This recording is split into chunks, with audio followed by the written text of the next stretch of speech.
Hallelujah, praise the Lord. प्रभु यीशु मसीह में मेरे सब बहन भाइयों को जय मसीह की। आप सबका स्वागत है हमारे इस यूट्यूब चैनल यहोवा शालोम टीवी पर।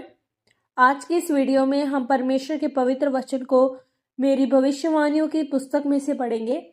आज का ये सामर्थी वचन परमेश्वर के दास प्रेरित अंकु यूसुफ नरूला जी के द्वारा लिखा गया है और हमारे विश्वास है कि जब आप इस पवित्र वचन को सुनेंगे तो ये वचन आपकी मदद करेगा कि आप मसीही जीवन में आगे बढ़े और परमेश्वर की आशीषों को अपने जीवन में ग्रहण करें। तो पूरे विश्वास के साथ पवित्र वचन को पूरा सुने। आज का सामर्थी वचन, दूसरी बार तख्तियों पर वचन का लिखा जाना। जब हम पवित्र बाइबल में निर्गमन 34 अध्याय उसके 1 वचन में पढ़ते हैं तो लिखा है, फिर यहोवा ने मूसा से कहा, पहली तख्तियों के समान पत्थर की 2 और तख्तियां गढ़ ले। तब जो वचन उन पहली तख्तियों पर लिखे थे जिन्हें तूने तोड़ डाला, वह ही वचन मैं उन तख्तियों पर भी लिखूंगा। मेरे प्रियो, पवित्र बाइबल कहती है कि जब परमेश्वर ने इजरायलियों को मिस्र की गुलामी से छुड़ाया तो परमेश्वर यह चाहता है कि छुटकारा उनके जीवन में बना रहे और परमेश्वर की यही मर्जी है आपके जीवन में। और आज भी जब परमेश्वर आपको चंगा करता है तो वह चाहता है कि आप उस चंगाई में बने रहो।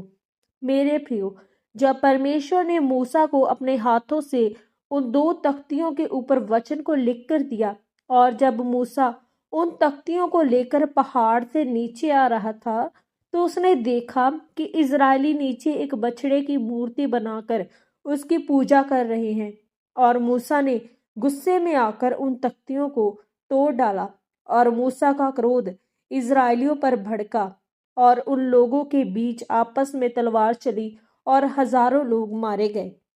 परमेश्वर का क्रोध भी उन पर भड़का। फिर मूसा ने परमेश्वर के आगे प्रार्थना की और परमेश्वर का क्रोध ठंडा हुआ। परमेश्वर ने कहा, मैं मूसा को वो तख्तियां फिर से देता हूँ। परमेश्वर क्यों वह वचन उनको देना चाहता था?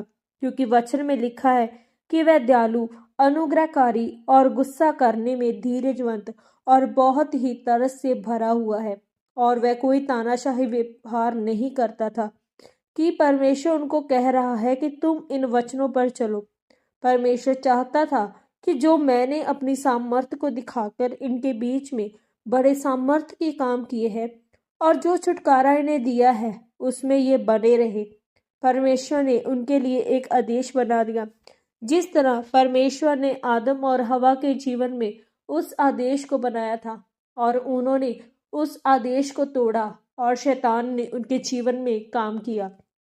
मेरे प्रियो, शैतान ये चाहता है कि जब तक जो आदेश परमेश्वर ने इस धरती पर बनाया है, जब तक एक इंसान उसको ना तोड़े, तब तक शैतान उसके जीवन में काम नहीं कर सकता है।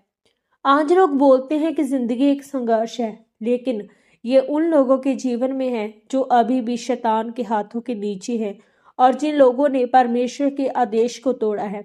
चाहे वह जितने मर्जी अमीर हो, वह पसीने की कमाई है और वह कर्ज आज भी उनके जीवन में काम कर रहा है।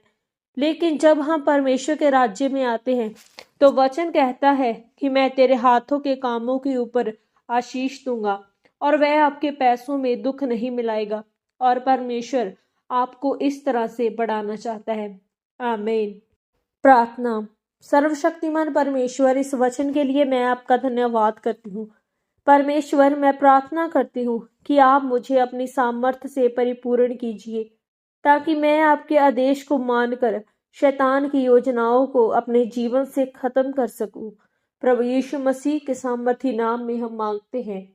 आमीन, आमीन और आमीन। आज के इस पवित्र वचन के पढ़े और सुने जाने के द्वारा परमेश्वर आप सबको बहुतायत से आशीषित करे। सबको जय मसीह की।